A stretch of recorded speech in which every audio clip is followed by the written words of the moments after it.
بسم الله. الاسم الدكتور محمد قرماد.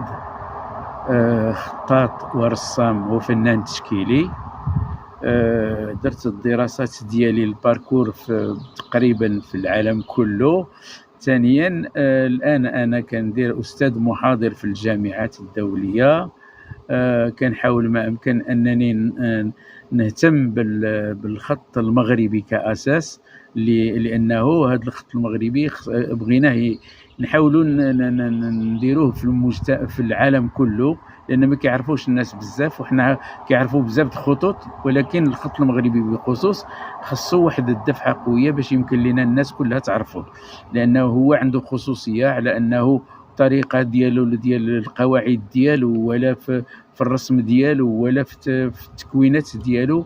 هو نوع من الفن المغربي الأندلسي اللي تخلطت فيه واحد المجموعة ديال الثقافات اللي تجمعات كلها باش تكون واحد الحقبة، وهاد الحقبة وتولد عندها واحد هاد الحرف اللي هو مغربي، استنادا على أن الحروف المصحف اللي جاء من الشرق، وجابوا عقبة بن نافع الفهري، جابوا لشمال إفريقيا، وخدينا داك الخط ورديناه مغربي، حاولنا ننقلوا منه.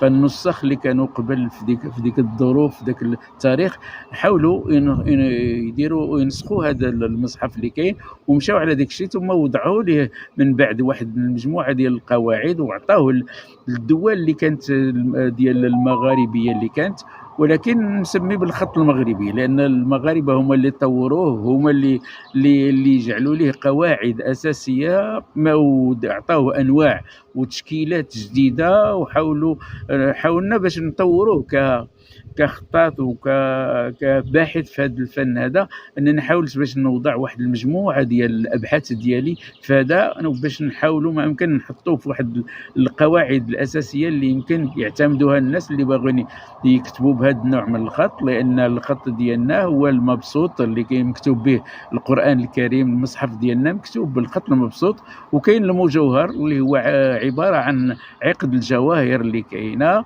ثم كاين عندنا الزمامي ولا المسند، ثم كاين الكوفي اللي هو الاول جاء لشمال افريقيا، اللي جاء عن طريق المصاحف او خطوط المصاحف اللي كانت جات بالكوفي اللي عندنا اللي هنا، اللي جابها عقبه بن نافع الفهري في الفتوحات الاسلاميه.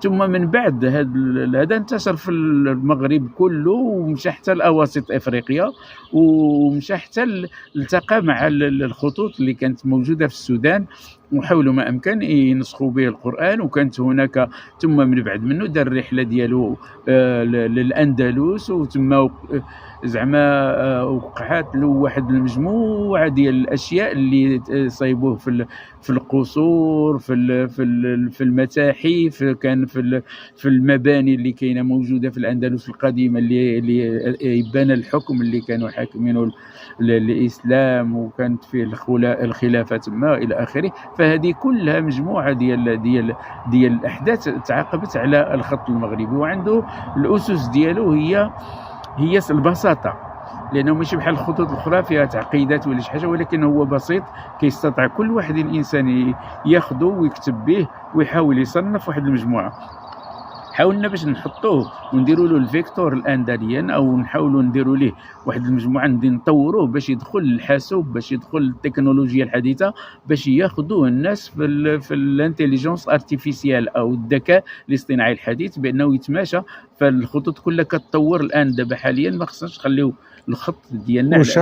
وشاركتي فيه في بزاف ديال الدول. شاركت من الشيلي حتى اليابان، حتى في الصين، في الهند، في عندنا